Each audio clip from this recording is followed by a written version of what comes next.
Kabanata 241, ang mga Huxley ay nagdusa ng isang napakalaking dagok. Mula nang akitin ni Michael si Arnold na tingnan ang locker ni Kayden, alam ni Michael na mapipilitin si Arnold na umalis sa kumpanya. Gayunpaman, hindi niya inaasahan na ang bagay na ito ay magiging mas komplikado at baluktot kaysa sa inaasahan niya. Sinubukan pa ni Kayden na pumatay ng 2 ibon gamit ang isang bato sa pamamagitan ng pananakit kay Arnold at sa buong Perry Express. Ngayon, kinukutya ng lahat sa internet si Perry Express. Haha, nakakatuwa talaga ang Deputy President ng Perry Express. Talagang nag-iingat siya ng hindi tamang pag-iisip tungkol sa kanyang babaeng superior. Napakaganda ng presidente ng Perry Express. Kung ako ang Deputy President, may mga disenyo din ako sa kanya. Tinadya pa niyang nagpadala ng babae sa South Korea para magpaplastikan para kamukha ng amo niya at saka nag-check-in sa isang hotel room kasama niya. Anong sakit na pelikula? Haha. Naaawa ako kay Miss Clark at sa boyfriend niya. Haha. Sa sandaling ito, dumating din si Kayden sa opisina ng presidente ng Breezy Express ng maaga sa umaga upang mag-claim ng kredito mula sa kanyang lolo. Tuwang-tuwa, sinabi ni Kayden, "Lolo, nakita mo na ba ang balita? Ako ang utak na nagplano ng iskandalo na kinasasangkutan ngayon ni Arnold Decker, ang Deputy President ng PAY." Haha, todo bulyo at kinukutya ngayon ng netizen si Perry Express. Sigurado akong bumubulusok ang stock price nila kapag nagbukas ang stock market mamaya. Sa panahong ito, ang mga presyo ng stock ng Perry Express ay patuloy na tumataas. Nalampasan na nito ang Breezy Express upang maging nangungunang kumpanya ng logistics sa bansa. Gayunpaman, tulad ng sinasabi ng matandang kasabihan, mas mataas ang iyong pag-akyat, mas mahirap kang mahulog. Ang parehong naaangkop sa stock market pati na rin. Sa ganitong eskandalo, siguradong babagsak ang presyo ng stock ng Perry Express. Isa itong napakagandang balita para sa Breezy Express. Ngumiti din si Arthur at sinabing, "Magaling. Sobra na ako at naiinis kapag patuloy kaming pinipigilan ng Perry Express at pinangungunahan kami nitong mga nakaraang araw." Gayunpaman, si Victoria ay babae ni Russell. Magagalit siya kapag nalaman niyang may kinalaman ka sa kanya. Ito ay maliwanag na si Arthur ay medyo maingat sa kanyang sinumpaang kapatid. Natatawang sabi ni Kayden, "Hindi naman talaga Victoria ang babaeng iyon. Isa lang naman ang kamukha niya.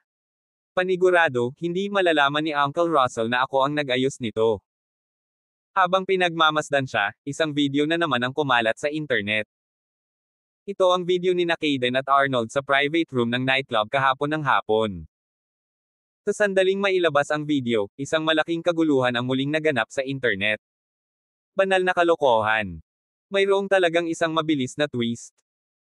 Hindi ang Deputy President ng Perry Express, kundi ang apo ng chairman ng Breezy Express ang gumawa ng planong ito para i-set up sila.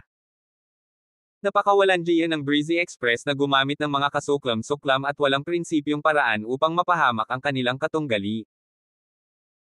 Tinadya nilang magpadala ng isang babae para magpaplastikan para magmukhang presidente ng karibal nila sa negosyo at pagkatapos ay inudyukan ang Deputy President na magkamali. Boycott Breezy Express, suportahan ang Perry Express. Hindi nagtagal, nagbukas ang stock market. Bumulusok kaagad ang presyo ng stock ng Breezy Express. Sa kabilang banda, ang presyo ng stock ng Perry Express ay lumubog sarado na may 5% pagtaas. Smack! Tinampal ni Arthur si Kayden sa mukha at sinigawan, "Di ba sabi mo walang makakaalam? May nakakuha pa ng ebidensya sa video. Punk! Bakit ka nanggugulo ng walang dahilan? Kung wala kang kakayahan, huwag kang makisali sa kompetisyon sa pagitan ng aming kumpanya at ng aming mga karibal." Napatulala din si Kayden nang makita ang mabilis na pagbagsak ng mga presyo ng stock ng Breezy Express. "Paano? Kaya ako nabuntot ng isang tao. Sino ta?" Hindi niya akalain na si Tim, ang tsuper na itinanim ni Michael bilang snitch sa tabi niya mula pa kanina, ang magiging salarin. Ikaw talaga." Gustong ipagpatuloy ni Arthur na suwayan si Kayden, ngunit bigla siyang nahilo, at bumagsak ang kanyang katawan. Lolo, okay ka lang. Kasalanan ko lahat. Masyado akong tanga para pinaglaruan ng kung sino. Lolo, kumulo ka at ingatan ang iyong kalusugan. Nagmamadaling tinulungan ni Kayden si Arthur pabalik sa kanyang upuan. Unti-unting nakabawi si Arthur, pinunasan ang panggamot na alak, at nanandyes ng may damdamin, may matalinong tao sa likod nito. Matalinong tao. Naguguluhan si Kayden. Sabi ni Arthur, dahil dumating na ang mga bagay-bagay, wala nang silbi na ipagtanggol ka pa. Mas mabuting ayusin natin ang usaping ito sa lalong madaling panahon. Dapat ba tayong magsagawa ng board meeting o press conference kaagad? Tanong ni Kayden. Umiling si Arthur at sinabing, bago iyon, kailangan nating tawagan si Russell at humingi ng tawad sa kanya. Si Victoria ang magiging asawa niya, at gayunpaman, nilikha mo siya ng doble at binigay siya ng doble sa ibang lalaki. Hindi ba't isang tahasang insulto iyon sa kanya? Walang magawa si Arthur, kinuha ang kanyang telepono, at nakipag-video call kay Russell. Mabilis na nakonekta ang tawag. Magandang hapon, Russell. Arthur. Medyo magalang pa rin si Russell. Ngumiti si Arthur at sinabing, Russell, I believe you have seen the news. Kailangan kong humingi ng paumanhin sa iyo sa hindi pagdisiplina ni Kayden ng mabuti, kaya't nakagawa siya ng kalokohang bagay. Kayden, ano pang hinihintay mo? Lumuhad ka at humingi ng tawad kay Tio Russell. Dahil video call iyon, kitang-kita ni Russell ang pagluhod ni Kayden. Sinabi ni Kayden sa camera, Tito Russell, nataranta ako nang makaisip ako ng napakasamang ideya. Mangyaring maging mapagbigay at patawarin mo ako. Halatang galit na galit si Russell nang makita si Kayden, pero sinumpa ang magkapatid sila ni Arthur. Ang dalawa ay nagkaroon ng maraming negosyo. Kaya naman, hindi niya kayang mawalan ng galit. Mahinahong sabi ni Russell, kalimutan mo na, Arthur, hayaan mo nang bumangon si Kayden. Understandable naman na ang mga kabataan ay mapaglaro. At saka, hindi niya talaga ginalaw si Victoria at nagkaroon lang ng babaeng kamukha ni Victoria. Kayden, medyo kahanga-hanga ang plastic surgery na pinuntahan ng babaeng iyon. Halos akala ko siya ang totoong Victoria nang makita ko ang mga larawan. Saang ospital mo siya dinala para sa plastic surgery? Tandaan na ipadala sa akin ang pangalan. Nang makitang napatawad na siya ni Russell, sa wakas ay gumaan ang pakiramdam ni Kayden. Oo, Tio Russell, ipapadala ko sa iyo ang address ngayon din. Nilinga ni Arthur ang camera sa sarili at nagtanong, Russell, don't mind me asking but do you still plan to marry Victoria now? Siya ay nakatira pa rin kasama si Michael Hudson, at tila walang mga palatandaan ng paghihiwalay sa pagitan nila. Russell said with a confident smile, syempre papakasalan ko siya. Lagi kong ginagawa ang ipinangako kong gagawin. Gayunpaman, noong nakilala ko siya, sinabi ko sa kanya na hahayaan ko siyang magsaya para sa isa pang 6 na buwan. Kapag natapos na ang oras, magiging asawa ko na siya. Naisip ito ni Arthur at napagtanto na noong Agosto ang huling beses na nagdi-dinner sila Russell at Victoria. 6 na buwan. Matatapos ba ang oras sa Pebrero sa susunod na taon? Tanong ni Arthur. Tumango si Russell. Pebrero sa susunod na taon. Natigilan si Kayden dahil sa February din ang estimated labor date ni Ivy.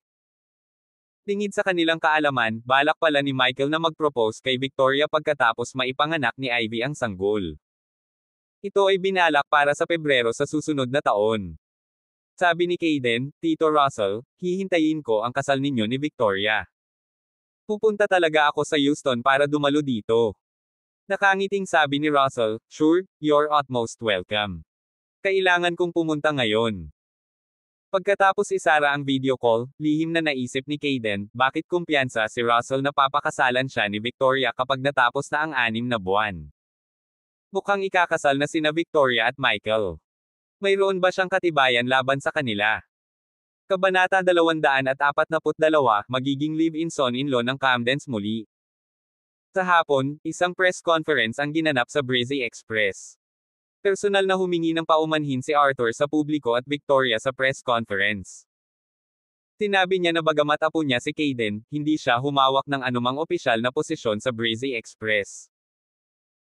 Sinabi rin niya na ang bagay na ito ay walang kinalaman sa kompetisyon sa pagitan ng Breezy Express at Perry Express at sinabi na umaasa siya sa media at sa buong mundo na huwag mag-isip tungkol dito.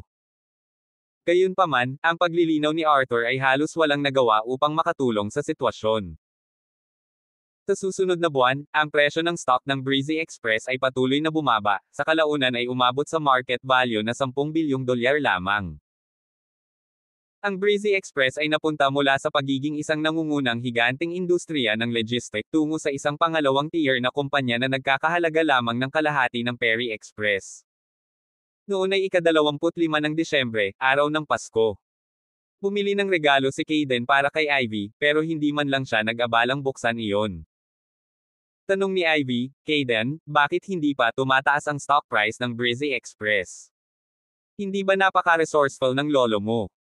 Paanong wala siyang remedyo para dito? Ang Breezy Express ay naging second-tier courier company na ngayon, at hindi na ginagamit ng mga kaibigan ko ang Breezy Express. Halatang mas nag-aalala si Ivy sa sitwasyon ng kumpanya ng mga Huxley kaysa sa maliliit na regalo. Si Kayden ay mas haggard din kaysa sa mga nakaraang buwan. Nababalot na ngayon ng balbas ang kanyang mukha, at ilang araw na siyang hindi nag-ahit o nag-aayos ng sarili. Rest assured, Ivy, siguradong babangon muli ang Breezy Express sa susunod na taon. Ngayong muling inayos ng aking lolo ang pamamahala at nagkaroon ng malalim na pakikipagtulungan sa ilang kumpanya, tiyak na tataas ang presyo ng stock sa dati nitong posisyon sa susunod na taon. Paniniguro ni Kayden kay Ivy. Sana nga. Naiinis na sabi ni Ivy na may kasamang sama ng loob. Habang unti-unting nahuhulog ang mga Huxley, sinimula ni Ivy na bigyan ng malamig na balikat si Kayden. Ngayon, ang mga Huxley ay nagkakahalaga lamang ng halos 10 bilyong dolyar. Mayroong dalawang lalaking tagapagmana sa henerasyon ni Kayden, kaya siya ay karapat-dapat sa average na humigit kumulang 4 na bilyong dolyar ng mana. Pagkatapos ng pag-unlad sa nakalipas na 6 na buwan, ang netong halaga ng Camdens ay malapit sa 4 na bilyong dolyar. Kung ikukumpara, halos magkaparehas ang Camdens at Huxleys, kaya hindi na kailangang yumuko si Ivy at i-accommodate si Kayden. Ivy, Pasko na. Si Nate at ang mga lalaki ay nag-set up ng isang bagay, at mayroon kaming ilang negosyo na pag-uusapan, kaya hindi ako uuwi ngayon. Nagsuot ng jacket si Kayden at naghanda na sa paglabas. Kumunat ang noo ni Ivy at pinarusahan, hindi ka man lang makakasama sa bahay sa Pasko. Sa buong pagbubuntis ko, ilang beses mo na ba akong inalagaan? Nararapat ka bang maging asawa ko? Naisip ni Kayden, hindi ka buntis sa baby ko, kaya bakit kita aalagaan? Kunin mo si Michael Hudson para alagaan ka. Gayunpaman, hindi niya sinabi ng malakas ang kanyang mga iniisip at sa halip ay malumanay na sinabi sa isang mainit na boses, Bueno, ang iyong ina ay nananatili rin dito. Dahil siya na ang nag-aalaga sa'yo, kaya ko na.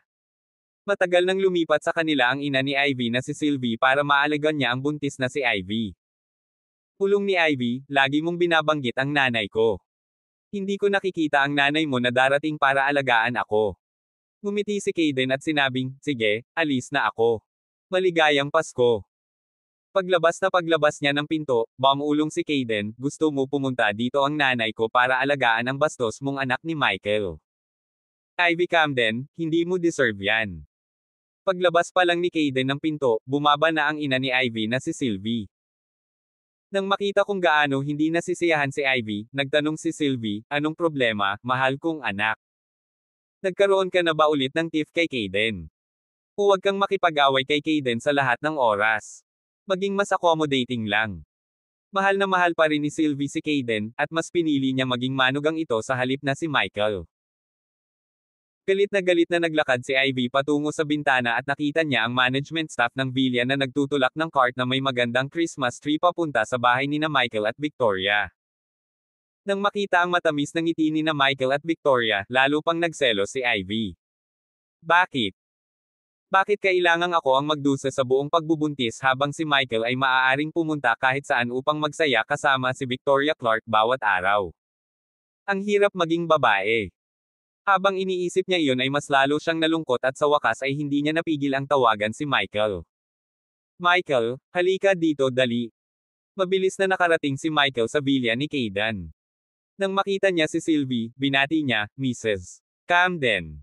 Hindi pinansin ni Sylvie ang panunuya ni Michael. 3 taon na niyang manugang si Michael, pero ngayon ay tuluyan na niyang hindi pinapansin. Napangisi si Michael sa kanyang isipan at hindi na pinansin ang ugali ni Sylvie dahil matagal na niyang alam kung anong klaseng babae ito. Anong kailangan mo sa akin? Tanong ni Michael. Sabi ni Ivy, ipadala mo ako sa ospital. Hindi talaga ako komportable ngayon. Bawat bahagi ng akin ay hindi komportable, ang aking katawan, ang aking ulo, lahat. Talagang bigo ako, at ayaw ko ng magkaanak. Tanong ni Michael, nasaan si Caden? Sigaw ni Ivy, sa iyo ba ang baby o kay Caden? Ano ang tinatanong mo tungkol sa kanya? Maaari ka bang maging isang responsableng ama at gumawa ng isang bagay para sa sanggol? Tinumpa ni Ivy si Michael dahil sa kawalan ng konsensya at hindi pagpapakita ng pagmamalasakit sa kanyang hindi pa isinisilang na anak. Hindi nakaimik si Michael. Nang si Ivy ay desidido sa pag-iingat ng sanggol noon, sinabihan niya itong huwag nang magbuntis at ang lahat ng bagay ng bata dahil si Caden na ang bahala sa kanila.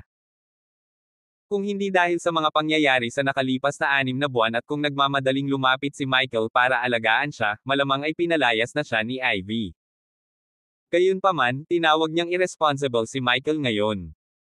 Kung si Michael ay pumupunta sa lugar ni Caden tuwing isang araw, parang halatang ginagawa niyang cuckold si Caden.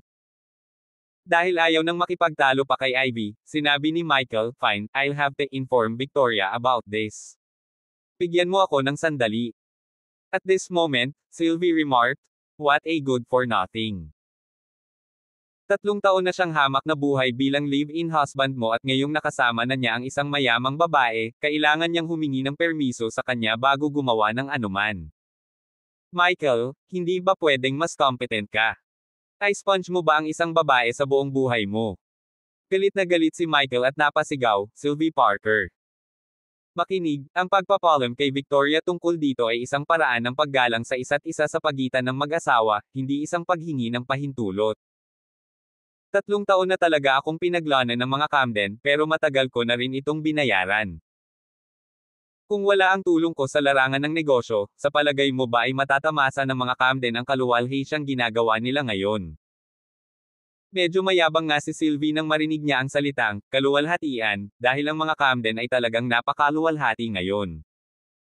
Sa simula, nagawa ng Camdens na pumirma ng maraming malalaking kontrata salamat sa tulong ni Michael. Matapos magpakasal si Ivy kay Caden, umunlad sila ng isang hakbang sa tulong ng mga Huxley. Hindi maikakailang matalino at may kakayahang babae si Diana. Nakangiting sabi ni Ivy, "Forget it, Mom, why rake up the past? Tapat na mayaman ang mga Camden para matustusan ang aking live-in na asawa. Michael, I heard that my cousin Elle is head over heels in love with you now. Kung itataboy ka ni Victoria sa hinaharap, gusto mo bang magpakasal sa aming pamilya at maging live-in na asawa muli?" Kabanata 243, Pagpapadala kay Ivy sa ospital. Umaasal na si Ivy na parang ulo ng mga Camden. Pagkatapos ng lahat, ang Camdens ay bumangon mula sa isang pangalawang rate na pamilya na may ilang daang milyong dolyar tungo sa isang makapangyarihang pamilya na nagkakahalaga ng halos 4 na bilyong dolyar sa mga asset ngayon, lahat ay salamat kay Ivy. Ang kanyang pagpapakasal sa mayayamang lalaki, sina Michael at Caden, ay nagdulot sa kanila ng kaluwalhatiang tinatamasa nila ngayon. Nahigitin na rin ng katayuan ng pamilya ni Ivy sa puso ni Diana ang pamilya ni Elle.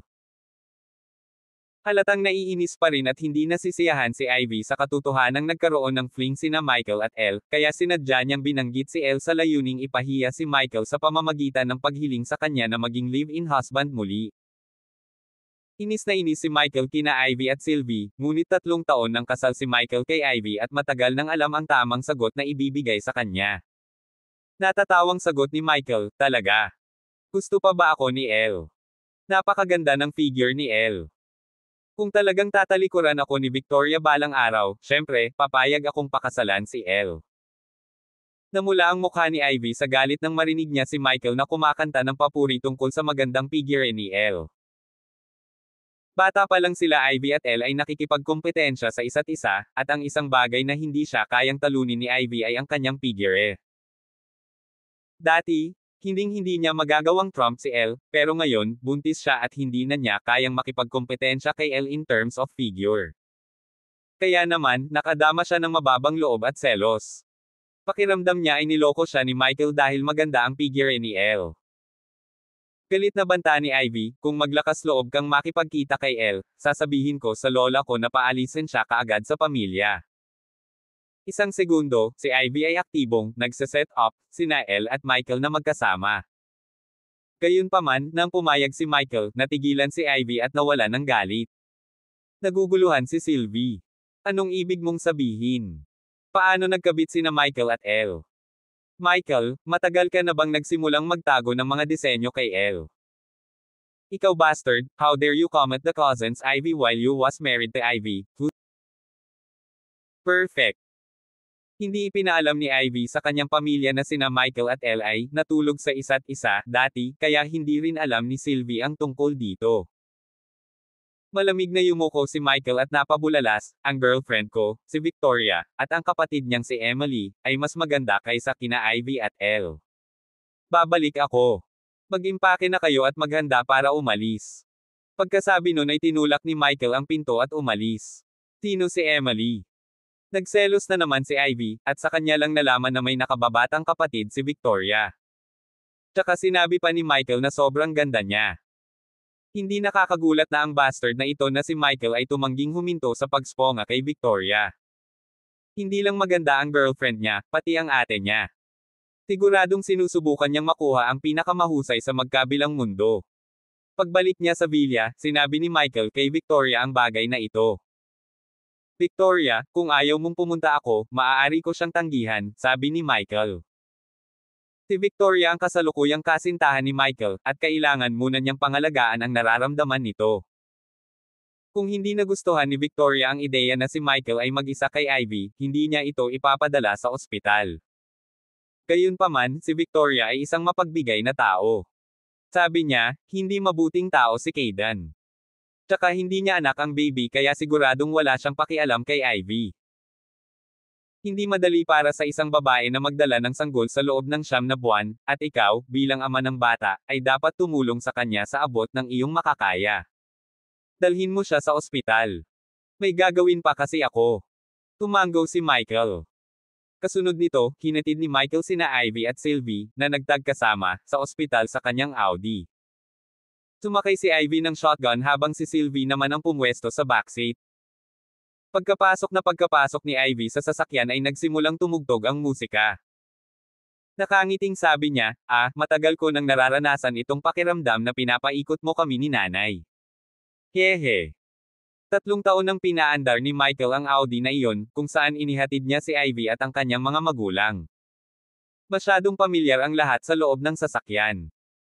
Medyo emosyonal din ang pakiramdam ni Michael dahil hindi niya inaasahan na magkakaroon siya ng pagkakataong imaneho muli ang kotseng ito pagkatapos umalis sa Camdens. Nalungkot si Sylvie, oo, si Michael ay may mahusay na kasanayan sa pagmamaneho, at hindi niya pinara ang preno ng biglaan. Talagang komportable ako kapag nagmamaneho siya, at palagi akong natutulog habang nasa biyahe. Sa kasamaang palad, paano ka napatalsik sa pamilya, Michael? Kung hindi, ikaw pa rin ang manugang ko ngayon. Malamig na yumuko si Michael, pakiramdam na maswerte siyang umalis sa Camdens at tumigil sa pagiging manugang niya. Humandar na ang sasakyan, at muling nagtanong si Sylvie, Michael, nabalitaan kong namatay na ang mga magulang ni Victoria, at ang natitira niyang kamag-anak ay ang kapatid niya. Totoo ba yan? Oo, mahinang sagot ni Michael. Walang tigil ang pag-iling ni Sylvie. Michael, ikaw ay, pagkatapos ng lahat, ay ang aking manugang sa loob ng 3 taon, at dati kitang tretuhin na parang kalahating anak, kaya kailangan kong sabihin ito sa iyo. Hindi ka maaaring magpakasal sa isang batang babae na ang mga magulang ay parehong namatay, gaano man siya kay Oman. Dapat mong malaman na ang mga batang walang magulang ay may posibilidad na magkaroon ng mga psikolohikal na problema, tama ba? At kung magkakaanak kayong dalawa sa hinaharap, sino ang tutulong sa inyo sa pag-aalaga sa kanila? Dapat alam mo rin na maghihirap ang mga bata ng walang lolo, di ba? Bumibiyahe ang kotse sa bilis na 40 kilometers per hour, at agad na pinara ni Michael ang preno, dahilan upang si Sylvie, na hindi suot ang kanyang seatbelt at nakasandal, ay nontog pasulong. Hooray! Napasigaw si Sylvie sa sakit at nagreklamo ng sama ng loob, Michael, bakit ka nagpreno? Malamig na sinabi ni Michael kay Sylvie, umalis ka na. Galit na galit si Sylvie. Ano ang sinabi mo? Seryosong ulit ni Michael, sabi ko, bumaba ka sa kotse. Matitiis ni Michael ang pananalasa ni Sylvie sa kanya, ngunit hindi niya kayang tiisin ang mga walang kwentang pananalita nito tungkol kay Victoria. Walang utang na loob si Victoria sa mga Camden, kaya bakit niya sasabihin iyon tungkol sa isang babaeng nakakaawa? Ang ama ni Victoria ay pinatay sa ibang bansa, at ang pumatay ay hindi natagpuan. Gusto rin niyang magkaroon ng kumpletong pamilya. Galit na galit si Sylvie. Ito ang sasakyan ng pamilya ko. Sinong sinasabi mong lumabas ka? Nasisiraan ka na ba ng bait? Sinabi ni Michael, kung hindi ka lalabas ng kotse, lalabas ako sa kotse, at kayong dalawa ay maaaring pumunta sa ospital ng mag-isa. Dahil doon, tatanggalin na ni Michael ang kanyang seatbelt. Nahirapan si Ivy na dayin si Michael na lumabas kasama niya. Paano niya siya pinakawalan ng ganoon kadali? Kaya naman, agad na hinawakan ni Ivy ang kamay ni Michael, pinipigilan itong umalis. Sabi niya kay Sylvie, na nasa backseat, "Ma, bumaba ka na. Ihahatid ako ni Michael doon. Magiging maayos din." Naiinis na sabi ni Sylvie, "Fine, Michael, kailangan mong alagaan si Ivy. Kapag may nangyari sa kanya, susundan kita." Bang! Bumaba ng sasakyan si Sylvie at padebog na isinara ang pinto. Pinanood ni Michael si Sylvie na umalis at nagsimula na lang siyang magmaneho pagkaalis niya. Reklamo ni Ivy, "Nag-overboard ka. Kahit papaano, 3 taon na rin iyong biyenan ang nanay ko. Noong sinusubukan naming magkaroon ng isang sanggol, siya ang nagluto para sa iyo at inayos ang iyong higaan. Napakabuti din niya sa iyo." Nagsabi lang siya ng ilang salita tungkol kay Victoria. "Bakit mo siya pinaalis?" Malamig na sinabi ni Michael, "Maliban sa oras na sinusubukan namin ang isang sanggol, at kumilos siya bilang isang biyenan, sa palagay ko ay hindi niya ako tinatrato na parang manugang sa ibang mga panahon." Alam ni Ivy na minamaltrato siya ni Sylvie sa nakalipas na 3 taon at hindi na niya binanggit pa. Habang bumababa ang sasakyan sa kalsada, naginat at tumawa si Ivy. "Buti na lang wala na ang nanay ko. Matagal-tagal na rin bago tayo magkasamang mag-isa." Habang nagmamaneho na may solemn na ekspresyon sa mukha, itinuro ni Michael ang dash camera ng sasakyan.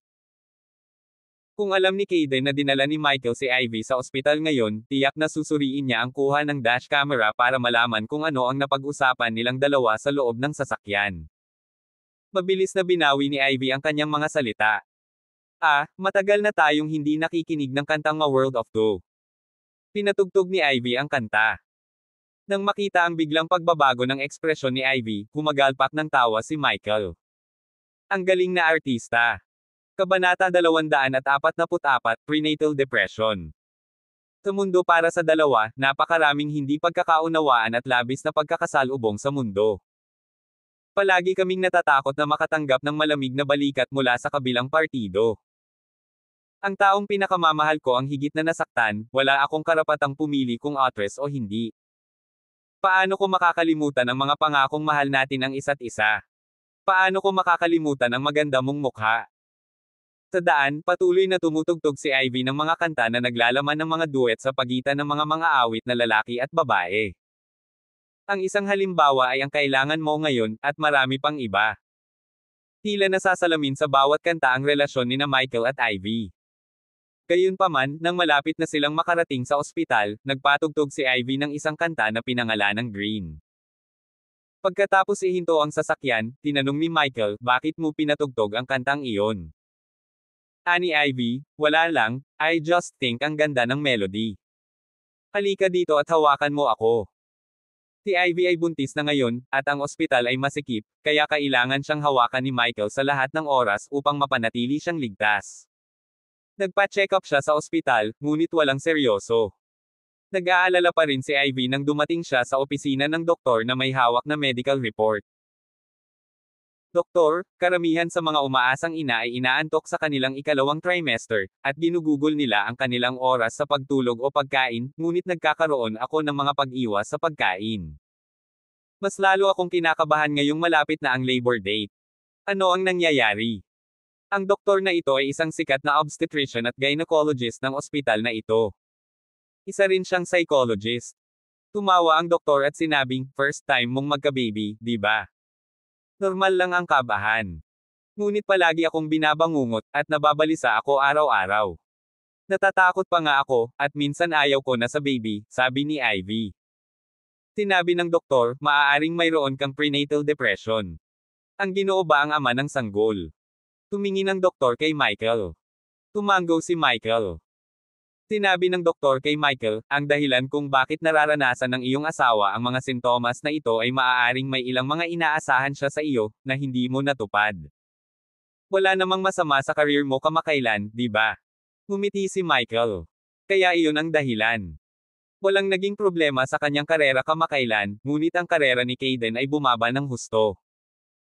Hindi naman masyadong masama, sabi ni Michael na perfunctorily. Patuloy ng doktor, kung stable ang career mo at walang malalaking problema, hindi natutugunan ang emosyonal na pangangailangan ng asawa mo. Pwede ko bang tanungin kung masyado kang abala sa trabaho kaya wala kang oras para makasama siya? Malamig na yumuko si Ivy. Wala siyang oras para sa akin. Mabilis na sinabi ng doktor, tingnan mo, tama ako, hindi ba? Ito ay dapat dahil madalas kang gumugugol ng masyadong maliit na oras sa iyong asawa. Kaya naman nagkaroon siya ng anxiety. Nang makita ni Michael si Ivy na umikot ang kanyang mga mata, nakaramdam siya ng hinanakit. Di ako magpapalipas ng oras sa iyo kahit may oras ako. Hanapin mo si Caden. Gayunpaman, hindi binanggit ni Michael ang kanilang komplikadong relasyon sa harap ng doktor at iba pang mga tagalabas. Pinayuhan ng doktor si Michael, dapat mong bigyang pansin ang bagay na ito. Mangganganak ang iyong asawa sa isang buwan. Ngayong buwan, kailangan mong maglaan ng mas maraming oras sa iyong schedule para makasama siya. Hindi madali para sa isang babae na magdala ng sanggol sa loob ng 10 buwan, tama ba? Tumango si Michael at sinabing, okay, gagawa ako ng mas maraming oras para makasama siya. Pagkatapos ng ilang sandali sa pag-uusap sa opisina ng doktor, tinulungan ni Michael si Ivy na tumayo habang sila ay umalis. Pagkaalis ng dalawa, sinabi ng batang katulong ng doktor, sa tingin ko, hindi mukhang prenatal depression ang buntis na iyon. Siya ay wala sa mahinang loob sa lahat, at sa halip, siya ay minsan nasasabik. Medyo kinakabahan lang siya sa panganganak, at hindi ko alam kung bakit siya ganoon. Natawa ang senior doctor at sinabing, masyado ka pang bata. Magtrabaho sa ospital sa loob ng ilang taon, at masasabi mo ang mga bagay na iyon sa isang sulyap. Masasabi ko sa isang sulyap. Anong ibig mong sabihin? Tanong ng katulong ng batang doktor. Tumawa ang doktor at sinabi, malamang kinakabahan at natatakot ang buntis na ito, hindi dahil nag-aalala siya sa sakit ng panganganak, kundi dahil nag-aalala siya na hindi pag-aari ng kanyang asawa ang sanggol. Ha! Natigilan ng batang katulong at napatikip ng bibig sa gulat. Bilang isang doktor sa obstetrics at gynecology na dalubhasa rin sa psikolohiya ng mga buntis, napakarami na niyang nakitang mga ganitong insidente kung saan ang sanggol ay hindi pag-aari ng kanilang asawa. Ang ilan sa mga petsa ay hindi rin tama, at talagang alam ito ng mga doktor, ngunit hindi nila masabi sa mga asawa ng mga babaeng iyon. Naalala ng doktor ang nakamamanghang kagandahan ni Ivy at sinabing, napakaganda ng buntis na ito. Dapat marami siyang manliligaw. Tingnan natin at maghintay ng 1 buwan. Baka magkaroon ng komedya sa ospital natin. Mag-ingat ka. Dahan-dahan kang pumasok. Pinagbuksan naman ni Michael si Ivy at Ainal Alayan papasok ng sasakyan. Siya ang nag-aalaga sa kanya sa buong paglalakbay papunta at pabalik ng ospital. Nakagawa siya ng isang mahusay na trabaho bilang kanyang dating asawa. Natural na masaya si Ivy. Nasiyahan siya sa pakiramdam na ito. Pagsakay niya sa kotse, sinabi ni Ivy, Michael, narinig mo lang. Sinabi ng doktor na mayroon akong prenatal depression at kailangan ko ng mas maraming kasama at kalidad ng oras sa biolohikal na ama ng sanggol. Wala akong pakialam, para sa susunod na buwan, kailangan mong pumunta sa aking lugar araw-araw at manatili sa akin ng 2 oras. Sabi ni Michael, samahan ka ng 2 oras araw-araw. Papayag ba si Caden? At saka, ang iyong depresyon ay sanhi ng katotohanan na ang mga ari-arian ng Huxley ay lumiit sa 10 bilyong dolyar. Malaki pa naman ang 10 billion, huwag masyadong gaaman ha. Galit na sagot ni Ivy, bullshit. Hindi ako depressed dahil dito. Hindi ako gaanong mahilig sa pera. Ano ang dahilan kung gayon? Tanong ni Michael. Napakagatlabi si Ivy at biglang napatigil. Anyway, you have to spend time with me. Ikaw ang ama ng sanggol, kaya kailangan mong gampanan ang iyong tungkulin bilang ama. Tatawagan ko si Kaden ngayon. Tiniil ni Ivy ang numero ni Kaden sa mismong lugar. Kaden, nasaan ka? Pinuksan ni Ivy ang loudspeaker. Kasama ko si Nate at ang iba pa. Anong meron? Ang ingay sa background ni Kaden, at parang umiinom. Marami ring boses babae. Sabi ni Ivy, pumunta lang ako sa ospital para magpa-check up, at na-diagnose ako na may prenatal depression. Kailangan kong manatili sa akin ang asawa ko. Alam ko, hindi sa iyo ang sanggol, at ayaw mo akong pagsilbihan, kaya maaari ko bang hilingin kay Michael na pumunta at manatili sa akin ng 2 oras araw-araw. Naisip ito ni Kaden at pumayag, iniisip na dahil 8 buwan ng buntis si Ivy, wala nang magagawa ang dalawa. Okay, hayaan mo siyang lumapit. Pagkatapos ibaba ang tawag, sinabi ni Ivy kay Michael, ngayon ay maaari kang pumunta sa aking bahay anumang oras upang makasama ako. Sinabi ni Michael, kailangan ko pa ring bumalik at talakayin ito kay Victoria. Sabi ni Ivy, huwag kang mag-abala, kakausapin ko siya tungkol dito. Si Ivy ang nagkusa na tawagan si Victoria at nagsalita sa mapagpanggap na boses. Victoria, ito si Ivy. Kakaalis ko lang sa ospital kasama si Michael, at babalik na kami. Medyo magalang din si Victoria. Paano nangyari ang check-up? Okay lang ba ang lahat? Sabi ni Ivy, na-diagnose ako ng doktor na may prenatal depression at sinabing kailangan ko ng higit pang kasama ng ama ng sanggol. As you know, hindi kay Kaden ang baby, at wala siyang pakialam sa akin ngayon. Pwede ko bang hiramin si Michael sa iyo ng 2 oras araw-araw para tumugtog siya ng piano para sa akin o ano? Okay lang ba, Victoria? Kabanata 245, nagtrabaho si Ivy. Ang pagiging ex at kasalukuyang magkasintahan ni Michael, ayon sa pagkakabanggit, kasama ang katotohanan na sila ay talagang napakarilag, sina Ivy at Victoria ay natural na parang tubig at apoy. Gayunpaman, mula nang malaman niya na maaaring pakasalan ni Victoria si Russell, naging magiliw ang kanyang saloobin.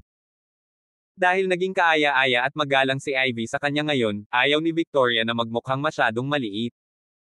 Sabi ni Victoria, sure, hindi ako magseselos. Siya ang ama ng bata at obligadong gawin iyon. Salamat, Victoria. Ibinaba ni Ivy ang telepono, ngumiti, at sinabi kay Michael, nagbigay siya ng berdeng ilaw. Tara na. Dahil pumayag na silang dalawa, hindi na nagsalita pa si Michael at hinatid si Ivy pabalik sa villa nila ni Kaden. Pagbalik niya, nagtanong si Sylvie, mahal kong anak, kumusta ang resulta ng check-up? Okay na ba ang baby? Inalagaan ka ba ni Michael? Hindi ka naman niya hinayaang mahulog di ba? Dahan daw ang naglakad si Ivy at sinabing, inalagaan niya ako ng husto. Hinawakan niya ang kamay ko the whole time. Na-diagnose ako ng doktor na may prenatal depression at sinabi na kailangan kong gumugol ng mas maraming oras sa ama ng sanggol, kaya hiniling ko kay Michael na lumapit at samahan ako. Nagsimulang mag-alala si Sylvie. Prenatal depression. O mahal, bakit ka nalulumbay, mahal kong anak?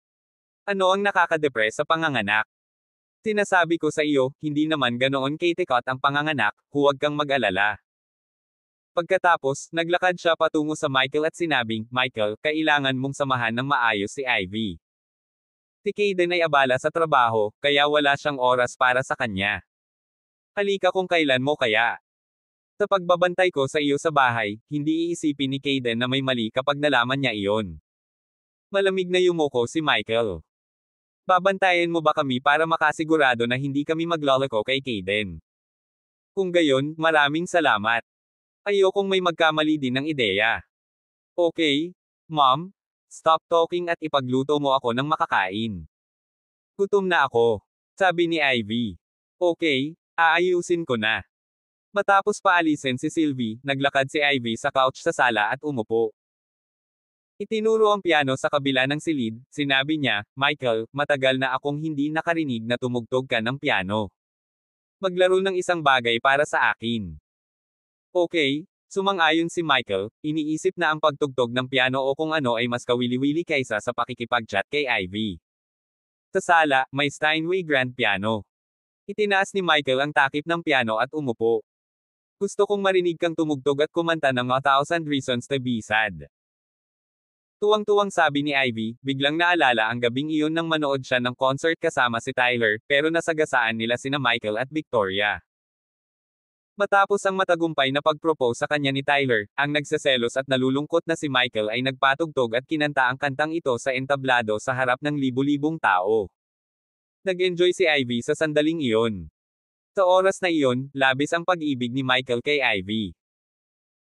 Gayunpaman, ngayong binibigyan na ni Michael ng malamig na balikat si Ivy, kailangan niyang panatilihing mahal siya ni Michael kahit na maaari niyang piliin na huwag magustuhan ito.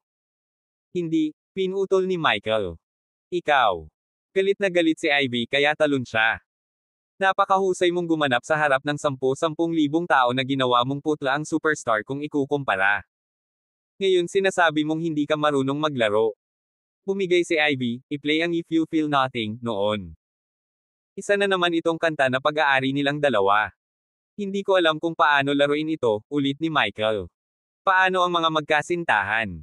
Sinabi ni Michael, hindi. Galit na galit si Ivy. Sinasadya mo naman, di ba? Masyado kang pamilyar sa mga kantang ito. Maaari kang maglaro ng nakapikit ang iyong mga mata. Malamig na sinabi ni Michael, nakalimutan ko na ang lahat ng kantang ito. Mula nang ipagkanulumuli siya ni Ivy, hindi na pinakinggan ni Michael ang mga kantang ito at hindi na muling magpapatugtog nito. Kung gayon maaari kang maglaro ng kahit anong gusto mo. Labis na hindi nasisiyahan si Ivy dahil sinadya niyang patugtugin ni Michael ang kanilang mga kanta noong nakaraan para maalala rin nila ang mga magagandang araw. Gayunpaman, sa lalong madaling panahon, napagtanto ni Ivy na hindi na kailangang patugtugin ni Michael ang mga pamilyar na kanta mula sa nakaraan dahil kailangan lang niyang marinig itong tumugtog at nasa tabi niya. Anumang himig na kanyang tinugtog ay maaaring makaakit kay Ivy at maibalik siya sa magandang lumang araw. Nagpatugtog si Michael ng isang tune na kamakailan lang niyang narinig, Revolutions, ng K-pop Productions. Dumidilim na ang gabi, at ang mga makukulay na ilaw sa Christmas tree sa loob ng sala ay kumikislap ng ritmo. Tinugtog ni Michael ang piano gamit ang dalawang kamay. Ito ay isang pyesa na may napakaganda, matahimik, at nakakagaling na melody. Wala pang isang minuto, si Ivy, na matagal nang nagdurusa sa insomnia, ay naanod sa dreamland habang nakikinig sa pagtugtog ni Michael. Maya-maya ay lumabas si Sylvie pagkatapos magluto at nakita niya si Ivy na natutulog sa couch. Isang masiglang ngiti ang lumitaw sa kanyang mukha. Tumingin si Sylvie kay Michael at sinabing, Michael, matagal nang hindi nakatulog ng mahimbing si Ivy. Ikaw lang ang makakapagpatulog sa kanya ng maayos. Ingat ka bukas. Oo. Itinuring ito ni Michael bilang mga sesyon ng pagtugtog ng piano dahil isang buwan na lang ang natitira bago siya mangganganak. At saka, si Michael ang tumutugtog ng tune para sa kanyang baby, hindi kay Ivy. Aalis na ako ngayon. Nang makita ni Michael na nakatulog na si Ivy ay umalis na siya. Hindi rin siya pinatuloy ni Sylvie para mag-dinner. Kaya lang, lumipas ang isang buwan. Hindi nagtagal ay ikauna ng Pebrero ng bagong taon, isang araw na napakahalaga sa maraming tao. Napakahalaga nito para kay Michael, Ivy, at Caden. Dahil ito ang araw na mangganganak si Ivy. Sa ospital ng kababaihan at bata sa New York. Inihagi si Ivy sa operating room, at sa maikling panahon, ihahatid na ang kanilang sanggol. Si Caden, Shane, ang kanilang mga magulang, sina Benedict, at Sylvie ay lahat naghihintay sa labas ng delivery room sa ospital. Siyempre, bilang ama ng bata, nandoon din si Michael kasama si Victoria. Gayunpaman, ang dalawa ay nakatayo sa malayo. Pagpalain ng Diyos na pareho si Ivy at ang sanggol ay maayos. Pumikit si Sylvie at nagdasal. Nakatayo si Michael sa di kalayuan, nakatingin sa dalawang pamilyang nababalisa na. Sabi niya kay Victoria, "Afraid ba na nandito tayo? Medyo redundant ang presensya natin." Natawa si Victoria at sinabing, "Ipinanganak na ang iyong anak. Paano ang iyong presensya redundant?" Medyo redundant na ako, pero gusto ko pa ring makita ng sarili kong mga mata ang sandaling maging ama ka. Salamat, Victoria. Napaka-magnanimous mo. Hinawakan ni Michael ang kamay ni Victoria, hindi ka pani-pani walang nagpapasalamat sa pagkakaroon ng kasintahang tulad niya. Kung malalaman ng isang tukana at maliit na babae na ang dating asawa ng kanyang kasintahan ay nagsisilang sa kanilang anak, tiyak na magagalit ito. Sa sandaling ito, biglang napabulala si Sylvie, ang sanggol ay naihatid na. Naghatid na si Ivy. Labis na nabalisa si Michael. Nakapanganak na ba si Ivy sa wakas? Sa wakas naging ama na ba ako? Kabanata 246, dapat dalhin ng bata ang apelyido Hudson. Lumaki si Michael na dumaranas ng iba't ibang pagsubok na inayos ng kanyang pamilya, kaya't matagal nang nalampasan ng kanyang maturity level ang karamihan sa mga taong kasing edad niya. Gayunpaman, ito ang unang pagkakataon na maging ama si Michael. Ang pakiramdam na ito ay kahanga-hanga at kapana-panabik para sa kanya. Kung tutuusin, ang mga babae ang nagsisilang ng mga sanggol, at hindi nararanasan ng mga lalaki ang proseso ng panganganak mismo. Kakasabi lang sa kanya sa labas ng ward na ipinanganak ang bata. Maya-maya, tuwang-tuwang naglakad si Sylvie kay Michael at masayang sinabi, "Ivy has delivered." Naghatid na si Ivy. Medyo nagulat si Michael. So soon. Ang kambal ba ay dalawang lalaki o dalawang babae? O ito ay isang lalaki at isang babae? Pagkapasok sa delivery room, mahigit 10 minuto lang bago maghatid si Ivy, at naisip ni Michael na aabutin ito ng kahit 1 o 2 oras. Sa katunayan, walang ganap na kaugnayan sa pagitan ng oras ng pagpasok sa silid ng paghahatid at ang tagal ng paghahatid dahil mayroong 3 yugto ng paggawa. Nasa 3 yugto na ng panganganak si Ivy, na hindi hihigit sa 30 minuto. Sagot ni Sylvie, "Hindi pa namin alam kung lalaki o babae. Kailangan nating maghintay ng 1 pang 2 oras bago sila mailabas." Oh! Pinunasan ni Michael ang kanyang mga kamay, sabik na makita ang mga sanggol. Inutusan ni Sylvie si Michael, alalahanin ang eksaktong oras ng kanilang kapanganakan. "Sige po, Tita Sylvie." Masayang pinagsalikop ni Sylvie ang kanyang mga kamay at sinabing, "Ano sa tingin mo ang magandang pangalan para sa mga bata?" "Naisip ko ang iilan. Sabihin mo sa akin kung ano ang tingin mo sa kanila." Kung 2 lalaki, ang isa ay tatawaging Zachary at ang isa ay Xander. Kung 2 babae, ang isa ay tatawaging Scarlett at ang isa ay Sierra. Kung lalaki at babae, paano naman sina Adam at Anna? Nang makita na ang kanyang dating biyenan ay matiyagang nagbigay ng mga pangalan sa kanyang mga anak, ngumiti si Michael at sinabing, "Maganda sila." Sa kanyang pagtataka, nagpatuloy si Sylvie, Zachary Hawksley, Xander Hawksley, Zachary Camden, Xander Camden, Sierra Hawksley, Scarlett Hawksley, Sierra Camden, Scarlett Camden. Haha, ang ganda naman. Biglang nagbago ang ngiti ni Michael. Seryosong tanong ni Michael kay Sylvie, "Auntie, what do you mean?" Sabi ni Sylvie, "Anong ibig mong sabihin?" Sinabi ni Michael, "Ano ang ibig mong sabihin sa pagkuha ng mga apelyido ng mga pangalang ito at pagdaragdag ng Camden o Hawksley? Ako ang ama ng mga bata, at dapat ay Hudson ang kanilang apelyido." Galit na galit si Michael dahil akala niya dapat dala nila ang apelyido niya. Nang marinig ang kanyang mga salita, tumawa si Sylvie at sinabing, "Michael, okay ka lang. Gusto mo bang kunin ng mga sanggol ang iyong apelyido? Live-in husband ka lang. Bakit kailangan nilang kunin ang iyong apelyido? Hindi mo ba alam na hindi qualified ang live-in in-law na kunin ng kanyang mga anak ang kanyang apelyido? Ngayon, 2 na lang ang posibilidad para sa kanilang mga apelyido, at sila ay Hawksley o Camden." Gusto ni Ivy na kunin nila ang apelyido niya, pero sa tingin ko dahil kinasal na niya si Caden, dapat nilang kunin ang apelyido niya. Ano sa tingin mo, Michael? Galit na galit si Michael. Kalokohan. Ang apelyido lang na Hudson, ang kaya ng mga anak ko. Nang makitang nawala ang galit ni Michael, mabilis na hinawakan ni Victoria ang kanyang braso at hinikayat, "Michael, kumulo ka at dahan-daang magsalita. Ikaw panganak pa lang ng mga sanggol, huwag kang masyadong sabik na pangalanan." Nilaybot ni Sylvie ang mga mata kay Michael at sinabing, "Mahal kong dating manugang, pwede ka bang bumalik at tumingin sa salamin? Pagkatapos ng 3 taon ng freeloading sa Camdens, gusto mo pa bang kunin ng mga bata ang iyong apelyido?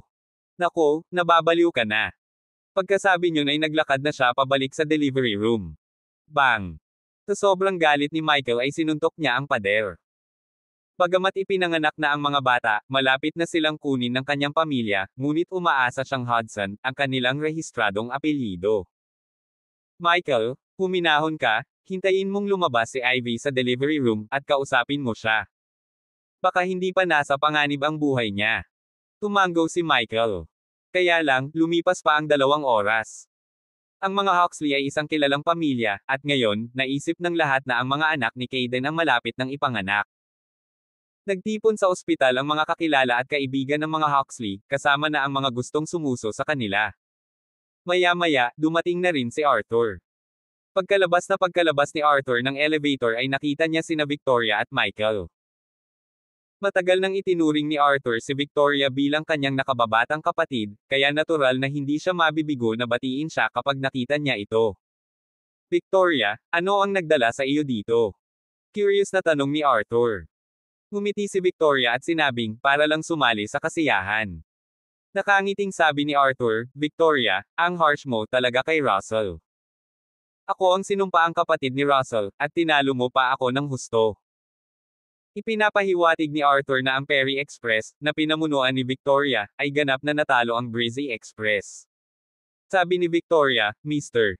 Huxley, huwag mong sabihin yan. Acting president lang ako, at ang taong may tunay na kontrol sa mga operasyon ay si Miss Audrey. How dare I compete with you, Mr. Huxley? Napangiti si Arthur, alam niyang hindi simpleng babae si Victoria. Muli siyang tumingin kay Michael at nagtanong, ikaw si Mr. Michael Hudson, tama ba? Sa unang pagkakataon ay nagkikita sina Michael at Arthur. Pinati ni Michael, hello, Mr. Huxley. Narinig ni Arthur na binanggit ni Russell na hindi simpleng tao si Michael. Malaki ang posibilidad na ang pagpapatalsik sa kanya mula sa pamilyang Hudson ay isang panluloko. Gayunpaman, hindi alam ni Arthur ang tungkol sa relasyon ni Michael sa kanyang apo na si Ivy. Kaya naman, sinabi niya, dahil narito ka, sabay-sabay nating puntahan ang aking mga apo sa tuhod. Sabay silang dinala ni Arthur sa delivery room. Sa sandaling ito, tapos na ang operasyon, at ipinanganak ni Ivy ang isang pares ng kambal na binubuo ng isang babae at isang lalaki. Pumagalpak ng tawa si Arthur at sinabing, nabalitaan ko na napakababa ng pagkakataong magkaroon ng kambal, at mas maliit ang posibilidad na magkaroon ng isang lalaki at isang babae. Napakalaking biyaya na ang apo ko ay magkasabay na magkaanak.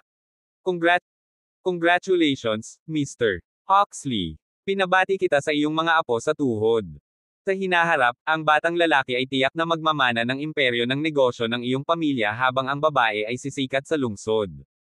Pinaulanan ng iba ng papuri si Arthur. Isang grupo ng mga idiot.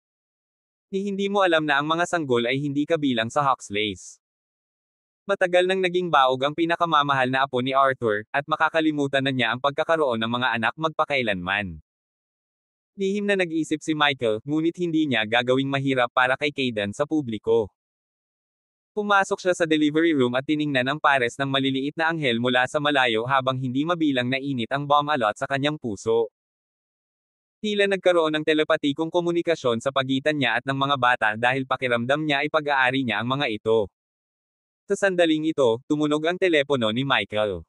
Ito ay isang tawag mula kay Frank. Pagkatapos ay lumabas si Michael, tumakbo sa labasan ng seguridad, at sinagot ang telepono. Butler Frank. Ginoo. Michael, nabalitaan ko na ang iyong dating asawang si Ivy ay nanganak ngayon. Ligtas bang naipanganak ang mga sanggol? Oo, naging maayos ang panganganak, at parehong ligtas ang ina at mga anak. Nanganak siya ng isang lalaki at isang babae. Isang lalaki at isang babae. Parang 0.1% ang posibilidad na mangyari iyon. Congratulations, Mr. Michael. Salamat. Pero huwag mo akong pansinin. Bagamat nagtitiwala ka kay Ivy, kailangan pa ring magpadana paternity test. Kabanata 247, Talking to me about status. Isang paternity test. Para sa mayamang pamilya, mandatory ang paternity test. Pagkatapos ng lahat, 10-10 milyon at daan-daang milyong dolyar ng mga ari-arian ay hindi katawa-tawa, at hindi nila maaaring payagan ang anak ng ibang tao na makinabang ng walang bayad. Bukod pa rito, ang mga Hudson ay may kakaibang rehimeng pagsasanay para sa kanilang mga inapo, at ang kanilang mga biolohikal na inapo lamang ang tatangkilikin ang gayong pagtrato. Walang pakialam na sabi ni Michael, alam ko. Hahanap ako ng oras para gawin ang paternity test. Pinaba agad ni Michael ang tawag. Wala siyang balak magpa-paternity test ngayon dahil kakapanganak pa lang ni Ivy. Nakapaligid na ngayon ang mga Huxley at ang Camden sa mga bata, at hindi makalapit si Michael. Tinadya ni Michael na hayaang magpahinga si Ivy ng ilang araw bago banggitin sa kanya ang tungkol sa paternity test. Si Michael ay naglakad pabalik sa ward mula sa security exit, tinapik ang likod ni Victoria, at sinabing, bumalik na tayo. Sige. Nagmaneho ang dalawa palabas ng ospital. Napansin ni Victoria na medyo mahigpit ang itsura ni Michael at parang hindi masaya na naging ama. She asked, Michael, bakit ka nagtatampo? Hindi ka ba natutuwa na magkaroon ng isang anak na lalaki at isang anak na babae ngayon? Noon lang ay pilit na ngumiti si Michael at sinabing, hindi, talagang masaya ako tungkol dito.